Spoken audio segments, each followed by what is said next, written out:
Eu sou humano e, portanto, nada do que é humano me é estranho. Assim falava o poeta e dramaturgo romano Terêncio, e assim falo eu, Flávio Ricardo Vassoler, escritor, professor, youtuber e nômade, fiel como os pássaros migratórios. E hoje, em mais uma resenha de livro aqui no meu canal do YouTube, Flávio Ricardo Vassoler, eu trago para vocês uma discussão a respeito de um dos mais formidáveis contos do grande escritor estadunidense Edgar Allan Poe, A Queda da Casa de Usher. Eu quero dizer, antes de começar essa resenha, mais essa resenha com o meu reloginho aqui em mãos, aliás, deixa eu contar para vocês, esse reloginho aqui pertenceu ao meu pai. Meu pai às vezes ia medir pressão numa farmácia na saudosa cidade de São Bernardo da Borda do Campo, e aí uma vez ganhou esse reloginho numa farmácia lá. Aí a minha irmã se apropriou do reloginho e ficou com ela, né? Meu pai, saudoso pai, falecido já há tantos anos, e agora vindo para Portugal, minha irmã falou, tá aqui ó, leva o reloginho para você eventualmente colocar de alarme, e eu tô usando aqui para marcar a temporalidade das resenhas. Bom, feita essa primeira nota nostálgica aqui nessa resenha sobre a queda da casa de Usher, eu quero dizer que esse conto especificamente do Edgar Allan Poe tem muito a ver com a minha trajetória no estudo da teoria literária, da crítica literária, da literatura comparada. No segundo semestre de 2005, eu estava ali, deixa eu fazer as contas, eu estava no terceiro ano da minha faculdade de Ciências Sociais. Eu comecei a fazer uma série de disciplinas na Faculdade de Letras. Eu estava estudando Ciências Sociais na Faculdade de Filosofia, Letras e Ciências Humanas da Universidade de São Paulo, ali no prédio do meio da chamada FEFELESH, prédio do meio que contém as Ciências Sociais e a Filosofia, os cursos, né? E aí, no prédio mais à direita da faculdade, fica ali o prédio de Letras, e eu fui fazer uma disciplina de Teoria Literária 2, salvo engano. Era isso, tem primeiro semestre, segundo semestre. Lá o curso na FEFELESH é dividido por semestres. E naquele momento eu entrei em contato com as discussões estético-filosóficas do Edgar Allan Poe sobre a filosofia da composição. Aliás, aqui no meu canal já houve uma resenha sobre a filosofia da composição do Edgar Allan Poe. Você pode ir até a playlist Resenhas de Livros com Vassoler e procurá-la. Eu vou deixar o link também ao fim desse vídeo, vai aparecer na telinha aqui.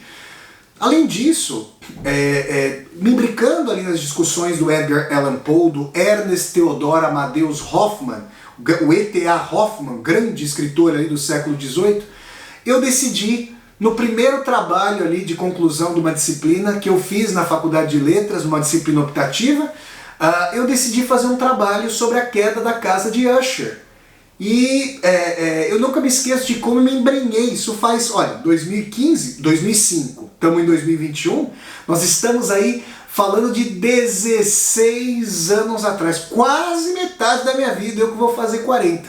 Então eu sou muito grato ao Edgar Allan Poe, que balizou ali o início da minha trajetória pela teoria literária. Depois eu fui fazer, né, toda a minha trajetória, iniciação científica, mestrado, doutorado, pós-doutorado aí, na área da literatura, da teoria literária. Muito bem, isso colocado, A Queda da Casa de Usher é um conto que eu diria que encarna à perfeição os princípios da filosofia da composição do Edgar Allan Poe. Vale a pena, você que não assistiu ainda à resenha que eu fiz sobre a filosofia da composição, que você a veja. Mas vejam, em A Filosofia da Composição, para nós retomarmos brevemente, Edgar Allan Poe estabelece que toda narrativa, no caso ele está falando do poema O Corvo, mas isso vale, claro, para a prosa do Edgar Allan Poe, que toda construção literária, se quiser ter um princípio de economia estético, utilitário, ou seja, que tudo seja proveitoso, válido,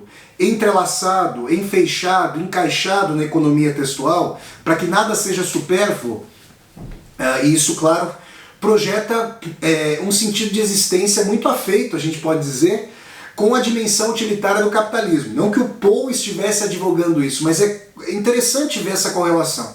Porque se nós pensarmos sobre a nossa vida, não há uma série de coisas, se nós retirarmos o substrato de sentido da vida, que podem ou não fazer sentido por si mesmas, que parecem dispensáveis ou não, que parecem fazer sentido ou não, que parecem encaixadas ou não?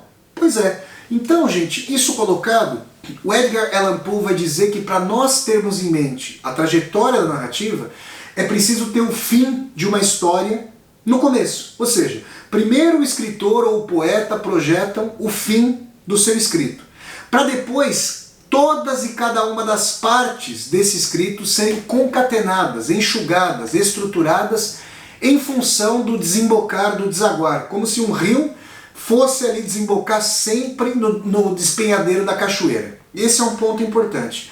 E o que acontece em A Queda da Casa de Usher? Aquilo que está prenunciado desde o seu título, A Queda da Casa de Usher. Talvez você que não está, digamos, você que é mais jovem, que está assistindo a essa resenha e não está muito acostumado a pensar numa família como uma casa. Por quê? Porque isso foi se perdendo. Né? A nossa sociedade, sobretudo a contemporânea, é radicalmente antitradicional, apesar de muito conservadorismo, e eu diria mais reacionarismo vir à tona, mas assim, a dimensão de uma família permanecer numa casa, de uma casa ter identidade com uma família, ela vai se esboroando, porque as pessoas têm cada vez menos filhos, as gerações são mais parcas, digamos assim, menores, os vínculos vão se perdendo, a porosidade da memória, mas a tradição de várias cidades brasileiras, sobretudo as mais interioranas, é de você olhar para uma casa e falar, aquela ali é a casa da família do fulano, ali mora fulano numa fazenda, num sítio, desde o trisavô, bisavô, avô, pai e assim por diante. Então a casa de Usher é também a representação física, simbólica da família de Madeleine, dos irmãos Madeleine e Roderick Usher. Então a obsolescência da casa e de seus habitantes está prenunciada pelo que o título diz, A Queda da Casa de Usher, e também pela imagem inicial desse narrador-personagem, e é importante dizer que os narradores-personagens, ou seja, os narradores em primeira pessoa, são fundamentais para as narrativas do Edgar Allan Poe. Por quê? Porque se você tem um narrador em terceira pessoa, um narrador tido como olímpico, aquele que tudo sabe, aquele que seleciona, ele poderia decidir sobre se as ocorrências ali no Edgar Allan Poe são ou não fantásticas, são ou não críveis, factíveis, verossímeis, plausíveis, possíveis ou impossíveis, prováveis ou improváveis. Quando você participa da história, como por exemplo o Bentinho de Dom Casmurro, essa obra-prima do Machado de Assis, você não sabe eventualmente, você não tem a visão panorâmica, você não tem a visão totalizada, você não consegue entrar na mente dos demais para saber se a situação é essa ou não. Então, pessoal, o que nós temos aqui é A Queda da Casa de Usher prenunciada no seu título e prenunciada também no reflexo que a casa projeta sobre o lago que fica de frente a ela. Esse lago reflete a casa, reflete justamente a imagem da casa. Mas quando a casa rui ao fim e ao cabo, o lago vai engolfá-la. Então, essa circularidade do universo de Edgar Allan Poe é fundamental para nós entendermos uma visão de mundo fechada, de retroalimentação, em que cada coisa tem o seu lugar específico, o seu pertencimento específico, a sua razão de ser, a sua relação de causa e consequência. E o curioso, como eu já disse aqui na resenha sobre a filosofia da composição de Edgar Allan Poe, é que toda essa logicidade, aliás, eu já fiz a resenha também sobre o conto The Black Cat. O Edgar Allan Poe aparece pela terceira vez aqui no meu canal do YouTube. Aliás, com o tempo eu vou querer resenhar toda a obra de Edgar Allan Poe. Mas o que é importante dizer é que toda essa matematicidade, toda essa racionalidade utilitária, imbricada, peças de um quebra-cabeça, elas dão lugar, em termos de conteúdo, a irascibilidade. Há relações potencialmente proibidas entre irmão e irmã. Há a dimensão de que Madeleine poderia ou não estar viva, ou seja, de que ela poderia ser um fantasma, um espírito, macérrima que era, tendo levantado a campa de um caixão onde ficou presa. E o Roderick, com seus surtos, com suas apoplexias, teria matado a irmã, teria dado cabo de si mesmo, teria dado cabo à ruína da casa de Usher. Era a ruína pressuposta nas personagens. Eu me lembro aqui de essa semana mesmo, aqui no meu canal do YouTube, nós estamos na segunda semana de agosto de 2021, se você está assistindo a essa resenha a posteriori, eu fiz uma leitura de Vassoler, de um fragmento do romance O Idiota, de Fyodor Dostoiévski, nesta semana. E ali, no fragmento que eu li, o Lebedev argumenta, um dos bufões ali do romance O Idiota, de Dostoiévski, argumenta que se a lei da autopreservação, se a lei do princípio de prazer, como diria Sigmund Freud, se a dimensão da autopreservação individual e coletiva pode ser tida como uma lei da humanidade, como uma lei aí da natureza humana, a autodestruição, a lei da destruição e inclusive da autodestruição deveriam sobremaneira serem levadas em conta. Aliás, basta olhar para a história humana com as suas guerras, com seus conflitos fratricidas, com sua dificuldade de irmanar o amor, que nós temos aí essa questão fundamental de a autodestruição e a destruição irmanadas. A lei de autopreservação. Thanatos como a outra face da moeda de Eros. E assim, o narrador ele vai entrando na casa de Usher, e nós temos aqui essa questão de que Madeleine e Roderick, os irmãos, são inusitados, são de todo distintos daquilo que nós esperamos de personagens regulares. Aliás, essa matematicidade e essa tensão anímica me faz dizer que Edgar Allan Poe é um racionalista telúrico, quase beirando um racionalista fantástico, quase um racionalista místico. Num prefácio que Fyodor Dostoiévski escreveu aos contos de Edgar Allan Poe publicados na Rússia, Dostoiévski vai dizer que, na verdade, Poe é um materialista. Ele é um estadunidense. Ele não acredita no fantástico, diferentemente do que se dava nas histórias, nas novelas, nos contos, nas narrativas de Ernest Theodor Amadeus Hoffmann, que fazia com que o fantástico tivesse intervenção radical nas histórias, que o sobrenatural. De qualquer maneira, essa colocação do Dostoiévski é sintomática porque Edgar Allan Poe, em A Queda da Casa de Usher, vai trabalhar sempre com o signo da dúvida. E essa dúvida vai oscilar entre o verossímil e o inverossímil. Roderick mata Madeleine. Madeleine está morta na casa de Usher. Ela, macérrima, teria força para levantar a campa do caixão? Ela estaria ali morta e teria acordado do reino do Hades, do reino dos mortos? Ou, na verdade, mesmo ali com batimentos cardíacos quase a zero e com a respiração trôpega e muito sôfrega, ela não teria um resquício de força para sair do caixão e tentar se salvar, ainda que fosse se mesclar, que seu corpo fosse se mesclar às ruínas da casa de Usher? E Roderick já não prenunciava desde o início, desde suas leituras mórbidas, partilhadas com esse narrador também, digamos, necrófilo, também vinculado à morte, mórbido, já não se vinculava a uma dimensão de autodestruição? A Queda da Casa de Usher, eu digo sempre isso, é um conto para ser lido de madrugada, para ser lido eventualmente à luz de algumas velas, ou de uma vela ali de 7 dias. Vocês sabem para quê? A vela de 7 dias é acesa, justamente para se vincular à memória de um ser, de um ente querido que se foi. Agora, essa atmosfera de medo, vocês têm que imaginar o seguinte: hoje, as imagens vívidas, mas mortificadas que o Edgar Allan Poe traz, podem passar aí como substitutas de segundo plano para o nosso reino imagético, que nos cobre aí de imagens a cada momento na palma da nossa mão, aí com os telefones celulares e seus múltiplos aplicativos.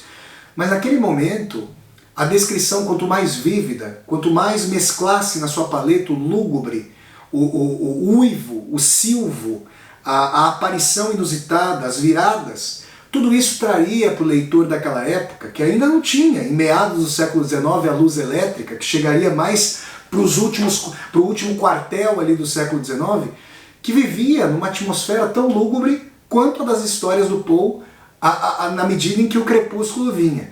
Então, A Queda da Casa de Usher é uma história de afeição e tensão entre Roderick e Madeline, em que aparece aí esse narrador como o terceiro vértice do triângulo, e ele vai ser o único que ao fim e ao cabo testemunha a queda da casa de Usher, da família e da casa, e que ilustra, eu diria, a perfeição, o princípio que o Poe trouxe para a sua estética.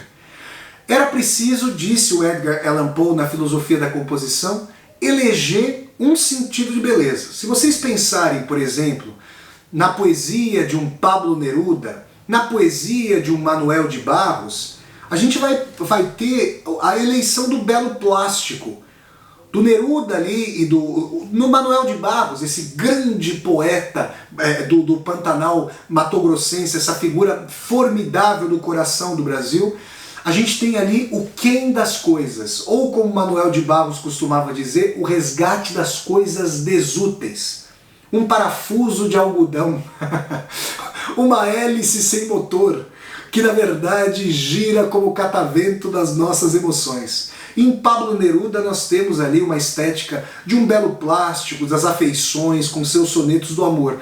Poe vai na contramão ali, digamos, de uma tentativa harmônico-aristotélica em Neruda e em Manuel de Barros. Aqui eu me refiro a Aristóteles, porque lá na sua poética, um dos textos seminais para o Ocidente em termos de discussão estético-filosófica, o Aristóteles vai eleger as dimensões harmônicas, retroalimentadas, causais, como um princípio de bela arte. No princípio estético, na sua filosofia da composição, Edgar Allan Poe seria um aristotélico. A questão, por causa da sua matematicidade e racionalidade estética, mas no conteúdo, nas pulsões, nas tensões e na eleição do cinzento, do lúgubre, do noturno, do amedrontador, Edgar Allan Poe é, digamos, aquele que resgata no coração mesmo do iluminismo, da época iluminada do iluminismo, tão iluminada que vai gerar, triste e tragicamente para a humanidade, a luz fosforescente das bombas atômicas que alvejaram já o planeta, tanto em guerras quanto em testes. Mas traz para o coração do iluminismo o fantasma da Idade Média, de tempos pré-modernos. Na verdade, o irracional, o indômito, no coração mesmo do moderno. E é assim que nesse tom lúgubre, noturno de Edgar Allan Poe, as nossas tensões, a nossa dimensão de sermos paradoxos bípedes, a nossa dimensão de sermos seres sumamente contraditórios, tentando a dimensão do controle, porque somos levados a isso por esse tipo de sociedade, e assim imaginamos que queremos por nós mesmos e mesmas, quando na verdade isso é demandado de nós. Nós temos o controle e as pulsões. Somos barcos de papel em alto mar. E Edgar Allan Poe faz um origami geométrico do barco de papel, esboça todo um princípio de construção matemático racional e depois sabe que nós somos esses barcos de papel na deriva mais radical de alto mar. Ou então do lago que ao fim e ao cabo engolfa a casa de Usher em sua queda. Eu fiz aqui eu trouxe aqui panoramas e pinceladas da história propriamente dita, porque eu queria fazer essa discussão em função da filosofia da composição do Poe, das suas predileções estéticas, das suas predileções de conteúdo, filosóficas, anímicas.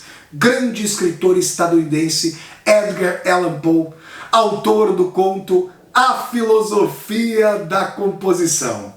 Se vocês gostaram de mais essa resenha de livro aqui do meu canal do YouTube, deem um like no vídeo, curtam o vídeo, disseminem esse vídeo pelas redes sociais, para que nós possamos chegar cada vez mais e mais pessoas. Se você está chegando ao meu canal pela primeira vez, seja muito bem-vindo e bem-vindo. Eu peço que você se inscreva aqui no canal, toque a sinetinha para poder receber as notificações e deixe seu comentário aqui embaixo desse vídeo para que nós possamos conversar. E mais, aqui embaixo desse vídeo você vai encontrar uma tecla chamada Seja Membro. Se você gosta das atividades aqui do meu canal do YouTube, considere a possibilidade de, ao clicar na tecla Seja Membro, se tornar um membro ou uma membro humanista aqui do meu canal e, segundo sua situação financeira, apoiar esse meu projeto de universidade aberta no YouTube. Então é isso, pessoal. Eu sempre deixo o convite para vocês acompanharem as resenhas de livros aqui do meu canal do YouTube, que acontecem todas as terças-feiras, às 8 horas da noite, horário de Brasília, no Brasil. Então até a próxima, pessoal! Até terça-feira que vem, gente, com mais uma resenha e tchau, tchau!